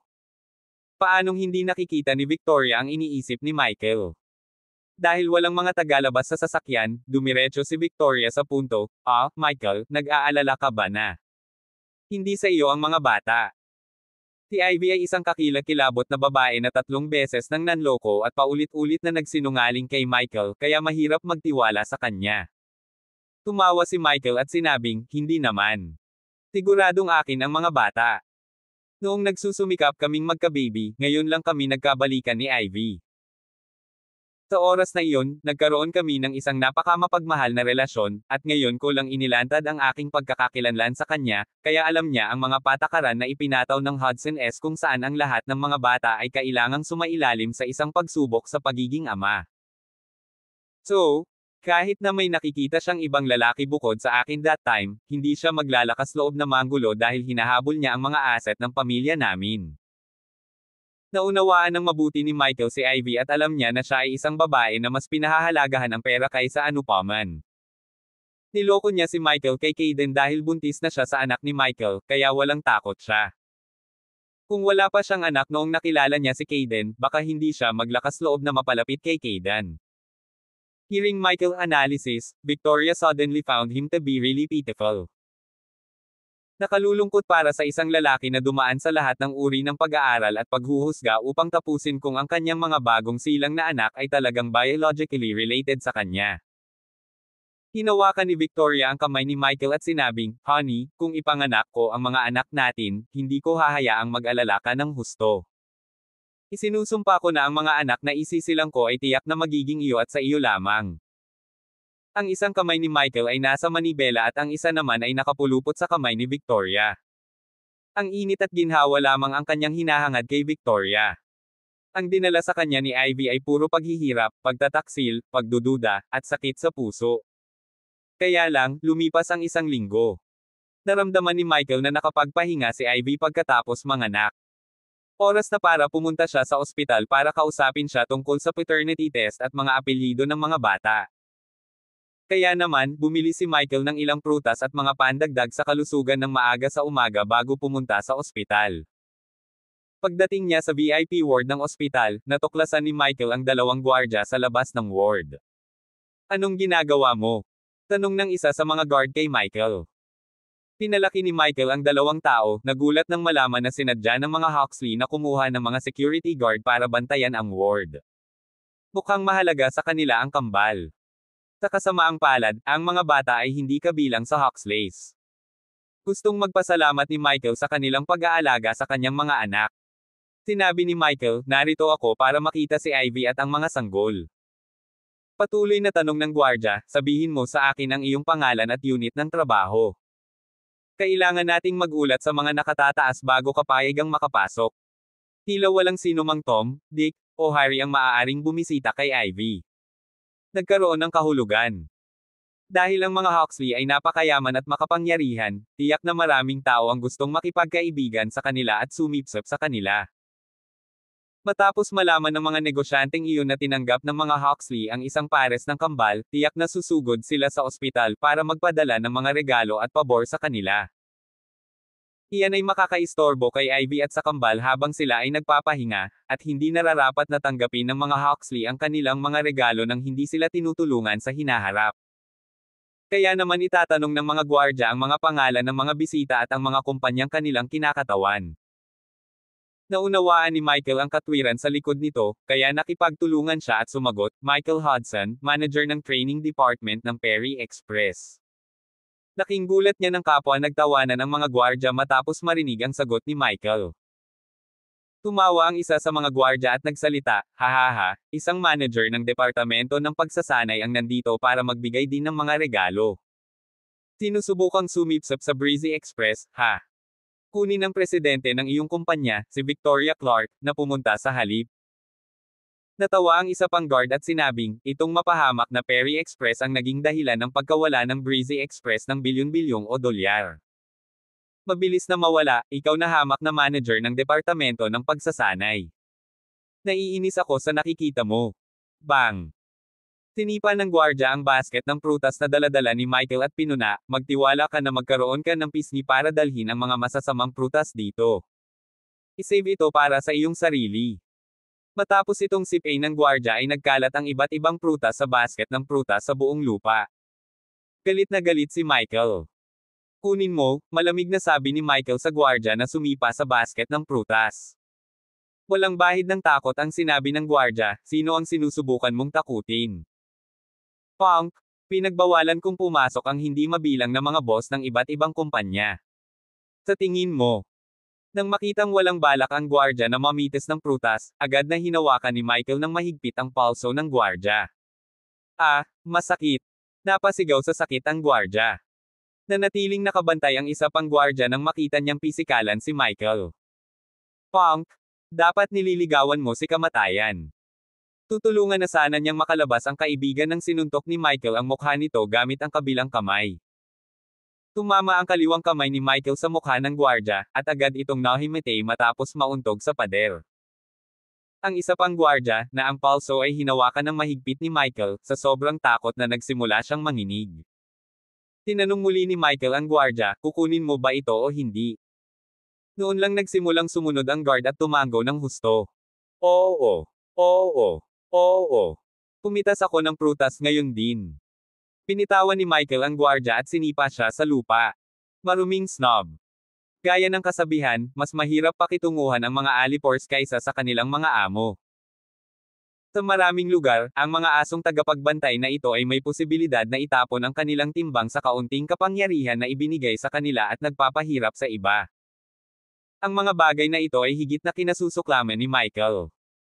Masunaring pinulot ng mga gwardya ang mga mansanas, at nang bigla silang makakita ng isang tao, napabulala sila ng may kagalakan, Mr. Oxley, nandito ka na. Nagkataon na dumating din si Kayden para bisitahin si Ivy. Agad namang lumapit kay Kayden ang gwardya at sinabing, Mr. Oxley, ang lalaking ito ay isang mababang manager ng departamento ng pagsasanay ng Perry Express. Pinigilan ko siya sa pagpasok, pero sumipa siya at natamba ang kasama ko. Tawagan natin ang pulis. Nang makita ni Kayden si Michael, sinabi niya sa gwardya, hindi na kailangan. Kilala ko ang taong ito. Naglakad si Kayden patungo sa Michael at nanunuyang sinabi, Michael, okay lang na puntahan mo si Ivy, pero bakit mo pinalo agad ang mga bantay ko pagdating mo? Sinabi ni Michael, dapat mong disiplinahin ang iyong mga tauhan ng maayos at turuan silang huwag iangat ang kanilang mga ilong. Malamig na yumuko si Kayden. Dapat mong pagnilayan ang iyong sarili at hanapin ang mga dahilan para sa kanilang pag-uugali. Kung ikaw ang presidente o vice-presidente ng Perry Express, sa tingin ko hindi ka nila pipigilan. Ganyan ang mundong ito. Ito ay tungkol sa katayuan at pagkakakilanlan saan ka man magpunta. Ngumisi si Michael, status and identity. Hindi pa ba sapat ang pagkakakilanlan ko bilang ama ng mga sanggol para mapagbigyan ako ng pagpasok? Kabanata 248, hindi ka nababagay upang magsagawa ng paternity test. Nang marinig ang sinabi ni Michael, agad na namula ang supladong si Kayden sa kahihiyan. Ang mga bantay naman sa gilid ay natarante sa narinig. Ama ng mga sanggol. Anong mga sanggol, ama? Ayaw ni Kayden na malaman ng mga walang katuturang tao ang sekreto sa pagitan nila, kaya iniabot niya ang kanyang kamay at sinabing, halika, pasok ka. I-save ang mga regalo. Hindi natin sila kailangan. Kaya naman, nanguna si Kayden na itulak ang pinto at pumasok. Sumunod naman si Michael sa likod. Maluwag ang VIP ward at kumpleto sa gamit. Umaga noon, at nakabukas ang mga kurtina, kaya ang sinag ng sikat ng araw ay sumikat sa bintana, na nagbibigay ng sapat na liwanag para sa silid. Nang makapasok sina Kayden at Michael, umupo si Ivy sa tabi ng kama at pinaglaruan ang kambal na nakahiga sa kanilang crib. Nang makitang pumasok na silang dalawa, agad nang ngumiti si Ivy, mga mahal kong sanggol, nandito si Daddy para makita kayo. Daddy. Si Michael ay nagkaroon ng mainit at malabong pakiramdam sa kanyang puso nang marinig niya ang mga salitang iyon. Muli, ito ay ang medyo surreal na pakiramdam. Tama na ba ako ngayon? Tuwang-tuwa siyang naglakad, nalaman lamang na nauuna si Kayden sa kanya at naabot na niya si Ivy at ang mga sanggol. Matapos pumunta si Kayden, patuloy na sinabi ni Ivy sa mga bagong silang, mga mahal kong sanggol, tingnan mo si Daddy. Mismo na ba si Daddy? Si Michael ay napuno ng pagkabigo, at ang kanyang espiritu ay nabasa. Hindi siya ang tinutukoy ni Ivy kundi si Kayden. Atrocious. Sa sobrang inggit ni Michael ay lumapit siya at itinulak si Kayden sa lupa. Sinabi niya, ako ang kanilang ama. Galit na hinanakit ni Ivy si Michael, anong ginagawa mo? Paano kung takutin mo sila? Gayunpaman, ang mga bagong silang na 1 linggo pa lamang ay hindi umiyak o natakot nang makitang itinulak ni Michael si Kayden, gayon din ang galit na galit sa mukha ni Michael. Tumingin sila ng diretso kay Michael na may init sa kanilang mga mata. Sa isang iglap, biglang naramdaman ni Michael na pamilyar ang tingin sa kanyang mga mata dahil tila ganoon din ang tingin sa kanya ng anak ng misteryosong babaeng iyon sa kafe. Nang makita niya ang tingin sa mga mata nila ay agad na lumambat ang puso ni Michael. Isang ngiti ang agad na sumilay sa kanyang mukha, at tumingin siya sa mga sanggol. Mga sanggol. Pumunta si Daddy para makita ka. Ngayon, si Kayden, na bumagsak sa lupa, ang hindi nasisiyahan. Pumangon si Kayden sa lupa at sinabing, sa tingin ko kailangan nating pag-usapan ang tungkol sa ama ng mga bata. Siyempre, handang kausapin siya ni Michael dahil iyon naman talaga ang pinunta niya rito. Nilock ni Kayden ang pinto ng kwarto mula sa loob para hindi makapasok ang iba. Pagkatapos ay lumapit siya at sinabing, gustong-gusto sila ng lolo ko, at pinangalanan na niya ang mga ito. Ang babae ay tatawaging Leah, at ang batang lalaki ay tatawaging Luke. Tiningnan ni Michael ang dalawang maliliit na sanggol at bamulong, Leah Hudson at Luke Hudson. Hindi masama. Gusto ko ang mga pangalang ito. Sa sobrang galit ni Kayden ay gusto niyang ihampas ang kanyang kamay sa mesa. Anong ibig mong sabihin Leah Hudson at Luke Hudson? Dapat sina Leah Huxley at Luke Huxley. Sa kabilang banda, sumigaw si Ivy, Leah Camden and Luke Camden sound better. Nag-aaway silang tatlo dahil sa apelyido ng mga bata.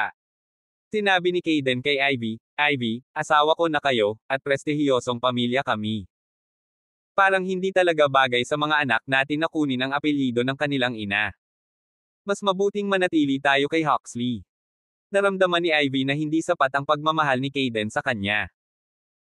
Dahil hindi siya ang biological na ama ng kanyang mga anak, maaaring hindi nila mamanahin ang mga ari-arian ng mga Huxley sa hinaharap, kaya gusto niyang kunin ng mga bata ang kanyang apelyido. Nakumpromiso si Ivy at sinabing, maaaring kunin ng lalaki ang iyong apelyido, ngunit kailangang kunin ng babae ang akin. Bukod dito, kailangan mong tiyakin na ang batang lalaki ay maaaring magkaroon ng karapatan sa bahagi ng mana. Sinabi ni Kayden, oo, ang lalaki ay kukuha ng apelyido na Huxley habang ang babae ay kukuha ng apelyido na Kayden. Tumango si Ivy at sumang-ayon, okay. Okay, pa ako. Napaisip si Michael. Sa sobrang galit niya ay nakaramdam siya ng pagnanasa na i-flip ang mesa. Kung hindi dahil sa dalawang sanggol, nawalan na siya ng gana at tumama sa bubong. Galit na sabi ni Michael, ako ang ama ng mga bata. Kung kunin nila ang iyong mga apelyido ayon sa pagkakasunod-sunod, paano ako? Si Ivy ay lubusang dinismiss kay Michael, at sinabi niyang hindi maganda, Michael, huwag mong kalimutan, ikaw ang aking live-in na asawa at maaari kang magtanong sa paligid, kung sinong live-in na asawa ang akma na papalitan ng kanilang mga anak ang kanilang apelyido. Ang mga anak ng live-in na asawa ay lahat ay gumagamit ng apelyido ng kanilang mga ina. Tumawa si Kayden at sumirit sa gilid, tama, tama. Galit na sinabi ni Michael, 3 taon akong kasal sa iyo bilang iyong live-in na asawa, at kung magkakaroon tayo ng mga anak mula noong ikasal tayo, hindi ako tatutol na kunin nila ang iyong apelyido. Ngunit hindi mo ako pinahintulutang makipagkaibigan sa iyo sa 3 taon na iyon, at wala tayong anak. Pareho kaming gusto ng mga bata nang ihayag ko ang aking sarili na isang Hudson. Sa oras na iyon, lahat ng gastusin sa bahay, pati na ang sasakyan, bahay, at mga pangangailangan ng iyong mga pamilya, ay aking inasikaso. Ako ang nagbigay para sa inyo. Noon, hindi na ako ang live-in husband mo. Kaya, syempre, may karapatan akong ipakuha sa kanila ang aking apelyido. Alam ni Michael na kung hindi niya itatago ang kanyang pagkakakilanlan, hindi makikipagtalo sa kanya si Ivy tungkol sa mga apelyido ng mga bata. Nagpasya si Ivy na hayaan ang kanyang mga anak na kunin ang kanyang apelyido dahil naisip niyang walang pera ngayon si Michael. Sabi ni Ivy, "Yes, you have every right to make that request, but we're divorced now, and we have our respective partners. Kung kukunin ng mga sanggol ang iyong apelyido, paano natin ipapaliwanag na hindi sila magkaparehas ng apelyido sa atin kapag inilabas natin sila o ipinatala sa paaralan sa hinaharap? Paano kung ang iba ay magtanong tungkol dito? Gaano ba ka-awkward iyon para sa kanila? Hindi mo kailangang mag-alala tungkol sa problemang iyon." Sabi ni Michael. Dahilan na ang mga bata ay hindi na pumapasok sa paaralan tulad ng mga regular na bata. Sa halip, makakatanggap sila ng propesyonal na pagsasanay mula sa Hudson S. Pakunwering sinabi ni Caden, "Michael, ano ang silbi ng mga bata na kunin ang iyong apelyido? Mamanahin ba nila ang bilyon-bilyong dolyar na halaga ng mga ari-arian na pagmamay-ari ng Hudson S o ano? Kung kukunin nila ang aking apelyido, maaari kong garantiya na mabubuhay sila sa Condangan ng Carangyan sa natitirang bahagi ng kanilang buhay." Nangganyo at natukso si Ivy matapos marinig iyon. Tingnan mo kung gaano kalaki si Caden. Handa siyang palakihin ang iyong mga anak at ibigay pa ang mga ari-arian sa iyong anak. Dapat nagpasalamat ka sa kanya. Malamig na yumuko si Michael at naisip, payag ba talaga si Caden na ibigay ang kanyang mga ari-arian sa anak ko? Hindi naniniwala si Michael na magiging mabait siya. Ang tanga lang na babaeng si Ivy ang maniniwala sa kanya. Hindi sila mautard ni Michael. Pagkatapos ng isang saglit na pag-pause, sinabi niya, "Sa pagtatapos ng araw, hindi pa rin kami makakamit ng isang pinagkasunduan sa bagay na ito. May isa pang dahilan kung bakit ako nandito ngayon. Hindi pa huli ang lahat para pag-usapan ang tungkol sa kanilang apelyido pagkatapos kong gawin ito." Tumingin si Ivy kay Michael at nagtanong, "Ano ito?" Sinulyapan ni Michael ang mga sanggol at sinabing, "Gusto kong gumawa ng paternity test kasama ang mga bata." Hindi. Pinabulaanan agad ni Ivy. Hinawakan ni Ivy ang mga kamay ng sanggol ng malungkot at sinabing, "Michael, napakalupit mo. Ikapanganak pa lang ng mga sanggol at gusto nilang kunin ang kanilang dugo at hilahin ang kanilang buhok. Hindi ko hahayaang saktan mo ang mga anak ko." Feeling helpless, Michael explained, "Hindi na kailangang magpakuha ng dugo o bunutin ang kanilang buhok. Kailangan lang nating gumawa ng oral swab sa pamamagitan ng pagkuskos sa kanilang panloob na pisngi ng ilang beses gamit ang cotton swab para makolekta ang kanilang mga sample." Hindi. Parang nakakatakot sa akin. Hinding-hindi kita hahayaang magpa-paternity test. Hindi mo rin deserve na magpa-paternity test sa kanila. Mariing pabulaanan muli ni Ivy. Kabanata 249, ang mga bata ay hindi iyo. Walang katapusang pagtatalo sina Michael at Ivy. Nakatayo sa gilid, si Caden ay mukhang nanunood ng magandang palabas. Tumawa si Caden at sinabing, "Michael, bakit mo ipinipilit na gawin ang paternity test sa mga bata? Pinaghihinalaan mo ba na si Ivy ay nakipagtalik sa ibang lalaki noong sinusubukan niyang magka-baby sa iyo?" Alam talaga ni Caden na hindi naman sa kanya ang mga bata, kaya hindi na niya kailangang magpa-maternity test. Sinamantala ito ni Ivy at tumingin kay Michael habang nagtatanong, Michael, ano ang ibig mong sabihin sa pagpipilit sa mga bata na sumailalim sa paternity tests? Hindi ka ba tahasang naghihinala na nakipagtalik ako sa ibang lalaki? Michael, ang kulit mo talaga. Mahal na mahal kita noong panahong iyon, at gusto kong makita ka sa bawat paggising ng aking buhay. Gusto kitang i-text palagi at nanatili sa bilya mo araw-araw. Gayunpaman, pinaghihinalaan mo akong niloko ka. Nawala nang masabi si Michael. Alam niyang medyo mabait si Ivy sa kanya noong mga oras na iyon at hindi nagpakita ng anumang senyales ng pagdaraya. Sabi ni Michael, hindi kita pinaghihinalaan. Ito ay isa lamang sa mga alituntunin ng aming pamilya. Hindi ko rin mapigilan. Ngumisi si Ivy. Haha, anong rules ng family mo? Matagal ka nang pinatalsik ng mga Hudson, at binabanggit mo pa rin ang mga tuntuning itinakda nila. Ang Hudson S ay nangangailangan ng kanilang mga inapo na kumuha ng paternity test dahil bibigyan nila sila ng bilyon-bilyong dolyar na halaga ng mga asset pagkatapos ng pagsusulit. Ano ang silbi ng pagpapapaternity test mo? Kahit na napatunayang sa iyo ang mga bata, mayroon ka bang ari-arian na maiiwan sa kanila? Lahat ng pera mo galing kay Victoria. Hindi ibibigay ni Victoria sa mga anak ko ang perang kinita niya. Walang gustong ipaliwanag si Michael kay Ivy. Sa halip, aniya, hindi mo kailangang mag-alala kung mayroon akong anumang mga ari-arian na ibibigay sa mga bata. Hangga't akin sila, hindi ko sila pagmalupitin. Ang mga bata ay hindi sa iyo. Biglang sabi ni Ivy. Sa sandaling ito, maging si Caden ay nabigla. Tuwang-tuwa siya at nagpatuloy sa pagbabalat ng saging para kainin habang pinapanood ang drama. Laking gulat ni Michael nang marinig ang mga salitang iyon na minsan ay binabangungot niya sa pagbubuntis ni Ivy. Huminga ng malalim, tumingin si Michael kay Ivy at nagtanong, ano? Ano ang sinabi mo? Sabi ni Ivy na mayabang na mukha, sabi ko, hindi sayo ang mga bata. Kanino sila pag-aari? Malakas na bulalas ni Michael. Si Ivy, gayunpaman, ay hindi natatakot kay Michael at sinabi sa kanya ng may tuwid na mukha, Tyler Collins. Parehong namangha sina Michael at Caden nang marinig ang sagot na iyon. Pagkatapos ng pagkabigla, natuwa si Caden, at sinabi niya, sa pinsan ko pala ang mga bata. Haha, nakaka-excite naman ha. Ang aking pinsan, na hindi gaanong kamukha ngunit isang taong kayang gumawa ng magagandang bagay, ay nagtago ng napakalaking bagay mula sa akin. Ang sabi, matagal ko na siyang hindi nakontak, at hindi ko alam kung nasaan siya nitong nakaraang 6 na buwan. Kapag may oras ako, kailangan ko siyang tawagan at sabihin sa kanya na palalakihin ko ang kanyang mga anak. Haha, magkamag-anak naman tayo eh. Sa sandaling ito, medyo nabalisa si Michael. Tyler Collins. Ang mga anak ang naging ama niya. Naalala tuloy ni Michael ang imahe ni na Ivy at Tyler na nasa hotel room at ang video na lihim na kinuha ni Tyler. Ibig bang sabihin ay buntis na si Ivy sa oras na iyon? Ibig sabihin ba ay lihim na pumunta si Tyler sa Japan upang makita siya noong sinusubukan niyang magkaroon ng isang sanggol sa akin? Sa paggunita kung gaano kasaya si Tyler kay Ivy noong nakaraan, naisip ni Michael na hindi imposibleng tanggapin niyang muli si Tyler. Kung hindi dahil sa 2 baby, 2 sampal na sana ang binigay niya ngayon kay Ivy.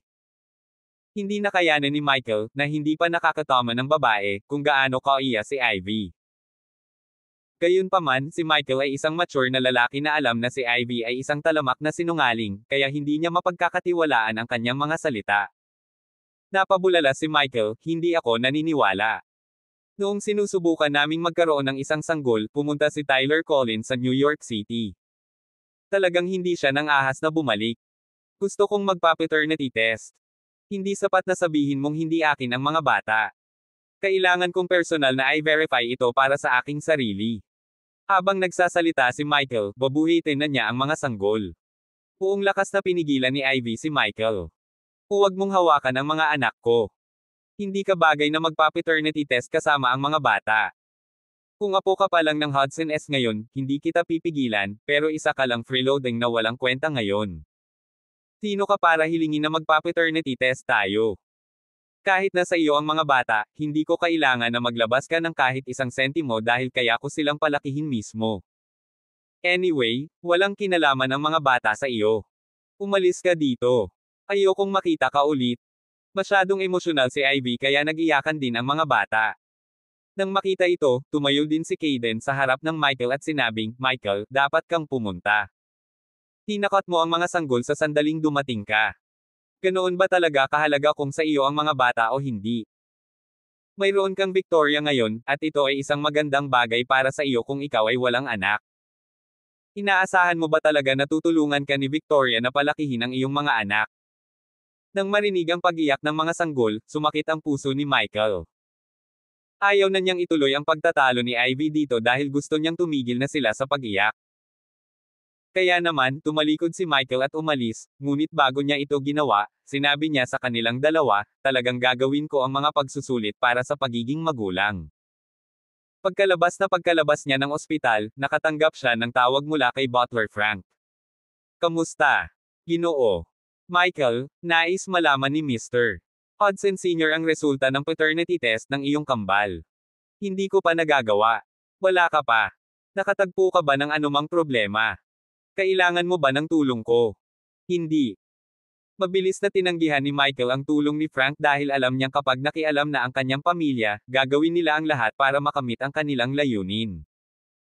Ang mga bata ay hindi mapaghihiwalay kay Ivy ngayon, at kung sila ay sapilitang kunin para sa paternity test, magagawa ito ni Michael nang walang tulong ni Frank.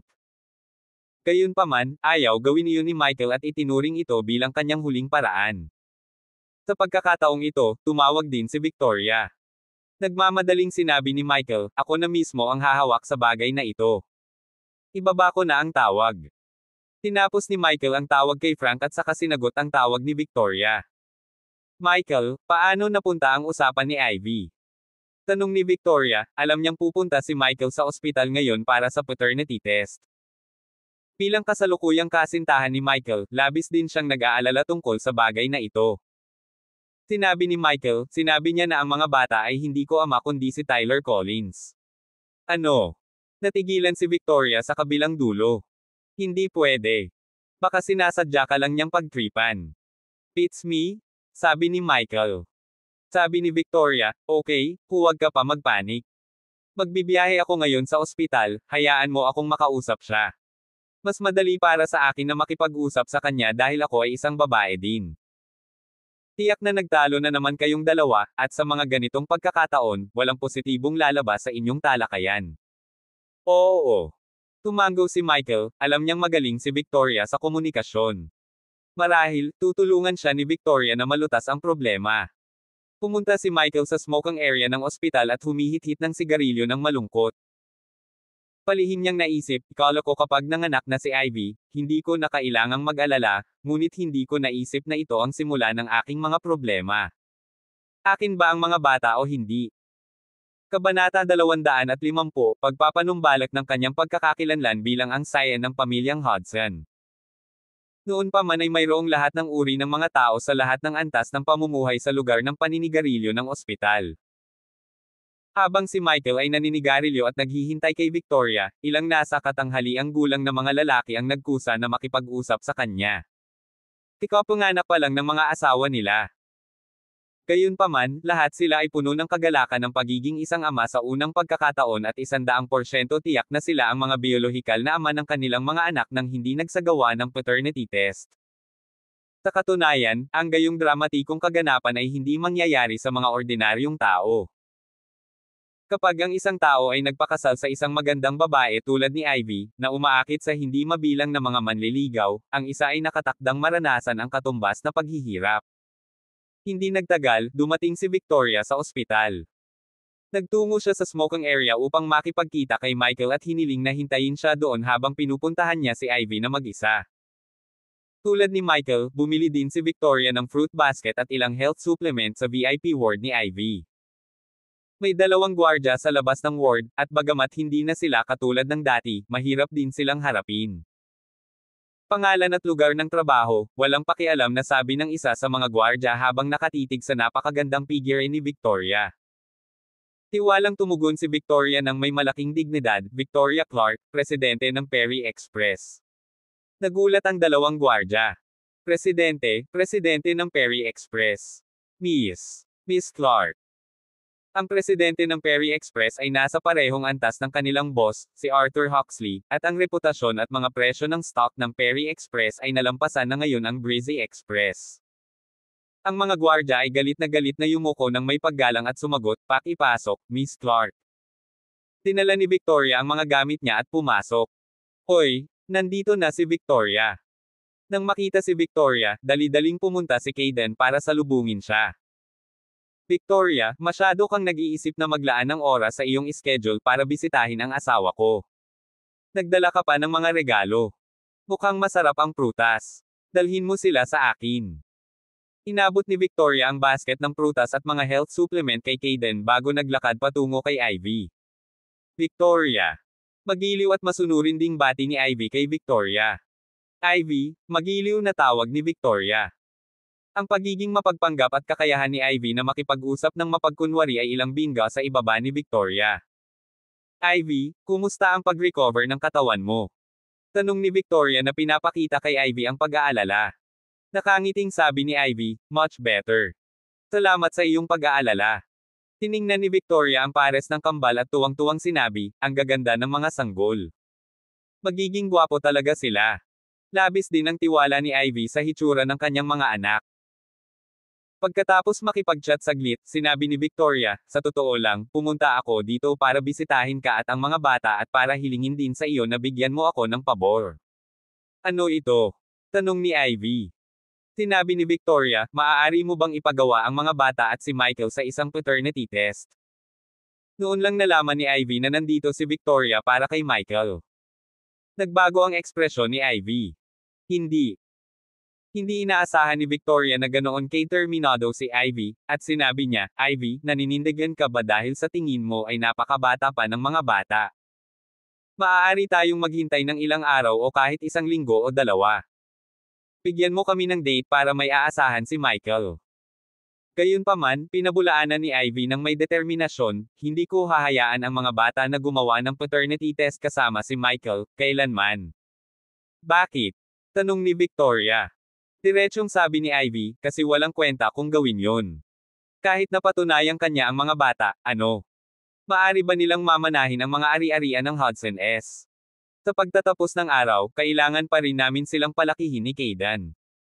Napaisip si Victoria at sinabing, paano ito? Kung ito ay lumabas na ama ni Michael, handa akong magbayad sa iyo ng 15 milyon bilang sustento para sa kanya. 15 milyong dolyar. Parehong natigilan si Ivy at Kayden sa gulat. Masyadong mapagbigay ang girlfriend ni Victoria, ha? Ang mga bata ay walang kinalaman kay Victoria. Tinisikap ng ibang mga babae na pigilan ang kanilang mga kasintahan na magbigay ng pera sa mga anak ng kanilang dating asawa. Gayunpaman, tinutulungan ni Victoria si Michael na magbayad ng sustento sa dati niyang asawa at mga anak. Agad na nahiya at nakonsensya si Ivy. Ulalas niya, ang isang babae ay talagang handang gumastos ng 15 milyong dolyar sa Michael. Bilang dating asawa ni Michael, hindi siya nasiyahan at agad na pinabulaanan nang makita niyang sinisiraan siya ni Victoria ng pera. Hindi pwede. Mayroon din akong 15 milyong dolyar. Hindi ko kailangan ng pera mo. Ang mga Camden ay hindi tulad ng dati.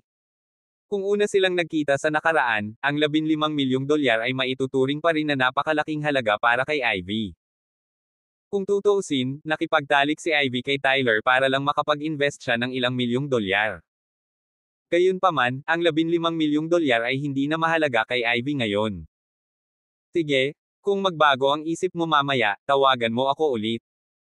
Ang pangako ng 15 milyong dolyar ay mananatili anumang oras. Hindi kita iistorbahin sa pagpapahinga ngayon. Nang makita kung gaano katatag si Ivy, hindi na nag-aksaya si Victoria ng kanyang hininga. Bumalik si Victoria sa smoking area sa ibaba at umiling kay Michael nang makita siya nito. She has been dead against getting a paternity test done but don't worry, I'll find time to come back and talk to her again. Inalo ni Victoria si Michael. Umiling si Michael at sinabing, ayos lang Victoria, tumutok ka lang sa trabaho mo. Lumayo sa bagay na ito. May sarili akong solusyon. Ramdam ni Michael ang sakit sa puso niya para kay Victoria dahil walang kinalaman ang bagay na ito sa kanya. Hindi niya kayang makitang naiinis ito sa mga isyu sa pagitan nila ng dati niyang asawa. Pinapunta ni Michael si Victoria sa trabaho at saka muling tinawagan si Frank. May order ka ba sa akin, Mr. Michael? Tila naramdaman ni Frank na ibibigay sa kanya ni Michael ang isang malaking gawain. Sinabi ni Michael, gusto kong makuha ang Speedy Express, Omni Express, 365 Express, Daily Express, at ang iba pang nangungunang kumpanya ng courier sa bansa maliban sa Perry Express at Breezy Express. Gusto ko ring makuha ang 3 pangunahing kumpanya ng takeout tulad ng Uber at ang iba pa. Laking gulat ni Frank kaya napasigaw siya sa kabilang linya. Ang pagkuha ng napakaraming kumpanya ay malamang na mangangailangan ng ilang dose-dosenang bilyong dolyar. Tanong ni Frank, Mr. Michael, gagawin mo bang gagawing presidente muli si Victoria Clark ng mga kumpanyang ito? Sinabi ni Michael, hindi, ako ang magiging presidente. Magtatatag ako ng isang grupo ng mga kumpanya na kabilang sa akin, tulad ng ginawa ko sa Japan. Gusto kong dominahin ang New York City at maging pinakamayamang tao sa bansa. Napalunok ng laway si Frank. Oo. Pagkababa ng telepono, pumikit si Michael at inangat ang ulo para tumangala sa langit. Sinubukan niya ito dati. Sinubukan niyang tretuhin ang lahat ng may katapatan bilang isang taong walang pera. Gayunpaman, si Kayden at Russell ay tumingin sa kanya at hinamak siya. Iniwan siya ng mga Camden. Naramdaman pa ni Ivy na hindi karapat-dapat si Michael sa isang paternity test. Ito ay dahil lamang sa naisip niya na si Michael ay hindi na isa sa mga Hudson. Ang gusto lang talaga niyang manatili sa tabi niya ay si Victoria. Kung ganoon, hindi na ako magtatago. Wala na akong pakialam sa nararamdaman mo. Ako ay isang supling na nagkakahalaga ng 12 bilyong dolyar. Ako ang pinakamayamang tao sa bansa. Yung makapangyarihang Mr. Hudson na nang ibabaw sa Japan ay bumalik na. Ivy Camden, gusto kong magmakaawa ka sa akin na lumuhad para magpa-paternity test sa susunod na makita mo ako.